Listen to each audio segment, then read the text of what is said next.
Hey, welcome back to JG3 Reviews, where I, James, like to explore the world of fountain pens and paper, and today, ink. This is Colorverse's 2024 Blue Dragon Special Edition ink, and special bonus for you, not only am I going to test the base ink, which is the Blue Dragon, but I'm also going to share with you a little bit of a sample of the glistening versions of this same ink. Yes, James did go shopping a little while back and splurged on some special inks. And so what we've got is glistening blue, glistening gold, and glistening silver. Because I knew that you good people who watch this channel wanted to know what all three of these might be like. So fasten your seat belts and let's get started. As I mentioned in my last ink review, the standard paper that I'm going to do most of the testing on is this Clairefontaine Spiral. I've just come to really enjoy this paper. A lot of you do as well, and it lets me keep all of these tests in one place. Here is that Colorverse Blue Dragon on Clairefontaine. Really vibrant blue with some turquoise-ish undertones that I really like. This is a heavily sheening ink, as I'll show you here in just a second. But I really love just even the base saturation. If this is all it was, and there was no sheen, and there were not also those glistening additions as well, this would already be a fantastic ink to me based on the color. This is right in my wheelhouse, and I really do like it. And as you have already noticed, the writing samples of the base Blue Dragon have been done in my Leonardo Momento Zero, which one of my absolute favorite pens, and I think that this ink complements it extremely well, and the ink has behaved very well in this pen. No dry out. When I've traveled and been away for a week or so, there has not been a problem at all. It has been good. Now, as I said, the sheen is hard to pick up from certain angles, but I will post some pictures with each of the papers as I go, letting you see what the sheen is like, because it really does stand out on most papers. It's really impressive. Speaking of other papers, here it is on Rhodia paper, also looking nice and vibrant and great sheen, as I'll show you in this photo, and no issues on the other side. Then how about some old school Tomoe River paper here in a Lockby sample notebook? Yeah, that ink performs really well. Lots of sheening here again. Ah, there you go. I can see it at that angle. Lots of sheening and just looks absolutely fantastic. But what if I live in a town where there's only a Walmart for my paper supply? What can I get? Well, you know that Indian spiral that I'm always bragging about? This ink looks really good on that too. And do you see the sheening that we're getting going on there, and no problems on the backside? And Ayush, another paper that I always enjoy and like doing ink samples on. In Ayush, this is their little sample notebook to see how ink is going to perform. Of course, I wrote small because I want this thing to last me a while, and look at the sheen on Ayush paper. Zero bleed through or anything like that there too. And how about a True Red composition notebook from the big box store? Yeah, that one too. It does quite well. Maybe not quite as much sheening, but still it is there, as I'll show you in a photo. Still very vibrant and still quite well behaved. Just a little itty bitty bit of speckling there on the other side. And then how about cheapo copy paper? Well, this is Georgia Pacific, straight out of the laser printer in there. And yeah, you lose the sheening ability for the most part. Still pretty well behaved. That's not really bad bleed through, considering this is just really cheap paper. Now let's do a swatch. And before I get to the swatch, let me just do a little bit of commentary on the bottle. It's a cool little shape. Kind of looks like an ink drop following from that angle. Looks like a shy penguin, I guess, from that angle. Nice little bottle. It is little, though. That's the reason that this is actually the first time I've ever bought Colorverse. Every time I'm shopping, I'm like, really like the look of their stuff. I like what I see in the ink samples and things, but it's not the cheapest thing out there. I mean, for all four of these bottles, I could have gotten 10 of Diamine from the place that I normally get it. So that would be my big drawback, is it is an expensive per milliliter ink. But I will say, quality has been good, and I do really like it. The bottle is a little bit narrow, but you know, I just mentioned Diamine. It's about the same as the 30 milliliter Diamine bottle is in terms of trying to get a pen. So some pens are going to fit, some pens aren't.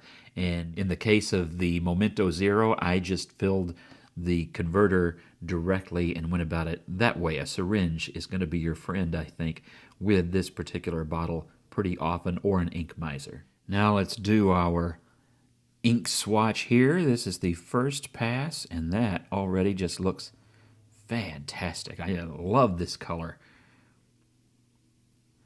Do a second pass, and then we'll do a third pass right here just with the other side of the Q-tip there, and we'll see how that dries. All right, that's just about dry, and you can see, I think, that there is a really good amount of sheen, especially on that second pass, actually. You'd think it'd be more over here on the third, but that second pass is drying out to show a good bit of sheen. And only at the wettest part of that third pass did just a small blotch of ink come through the Clairefontaine. All right, let's do some dry times here.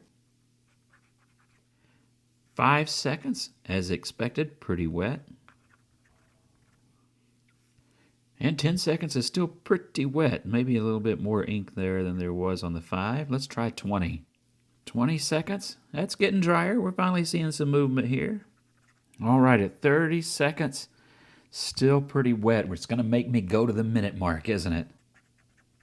And at 1 minute, that's nearly dry. So you're going to need to give this a minute or more, at least on papers like Clairefontaine and Rhodia. On some of the other papers without those same kinds of coatings, it does, of course, dry a bit faster. Now, before I show you those other shimmering colors, let's go ahead and get our water test done.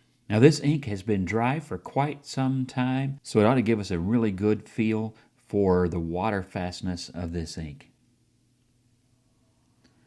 Well, as quickly as that water is changing colors, I have a feeling we may know how this goes, but let's let the clock tell the story. All right, I'm going to dab this and see if those lines still look solid or go... Oh, well, let's call that not water fast at all.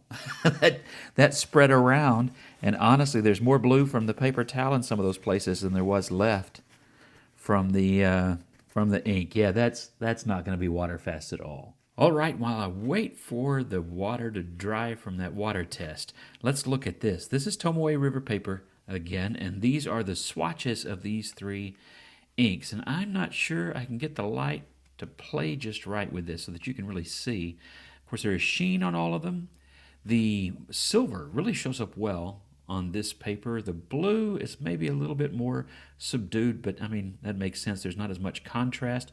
The gold, I'm surprised, because I thought that would show up better in that swatch. Great sheening, and I mean, the glitter does show up, but just not to the level I thought. And here's the reason that I thought so. Though, check out the blue, how much that sheens when I wrote that with a glass dip pen. Quite good.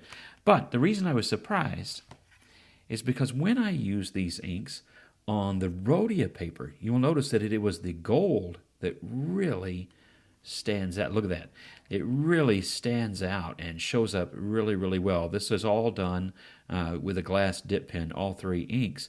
The blue here does show up well, but it sheens more than it glistens. And looks quite cool. And if I were going for one where it sheens and the glistening material kind of pushes the sheen to the edge of the letters, I noticed, then that would be a cool effect if that's what you're looking for. The silver doesn't show up that well in this particular sample. However, it did show up really well in the sample on the Tomoe River paper. So you just got to play around with the ink and the paper and see how they're going to interact to really know quite what you're going to get sometimes. All right, to wrap up, what do I think about these inks? First, the shimmer is not quite as much as I was expecting on any of the inks, and I just kind of thought from other things I'd seen featuring these inks, it would be a little bit more like that Stroke of Midnight that I got from Ferris Wheel Press, which has been excellent. If I wanted this sort of a blue with a silver shimmering effect, that's still the one that I would go to. But I'll tell you what I actually really like is just the base ink, the Blue Dragon. This is the one, if I was only going to get one of these 4, I'd skip the shimmer and I would just get the Blue Dragon ink. It's the one that I think I like the most, and of course it's going to be more trouble-free most likely. Not that I'll have trouble with the others, but this is the only one that I'm putting in my Leonardo. I really like this ink, and it behaves well, it sheens well, and it's just a really interesting color. So that's my take. If I were going to buy just one, I would buy that Blue Dragon, just the base ink, but I do also like these others. The gold would probably be next in line, then the silver, and then the blue, which was my favorite going in theory, would probably come in at the end. Although, who knows? Maybe by the time I get to the bottom of these bottles, I will have changed my mind all over again. But what about you? Which one of these would you choose? Or if you're recommending to me another Colorverse ink to try, what is your favorite color in their lineup? With that, God bless you and have a great week.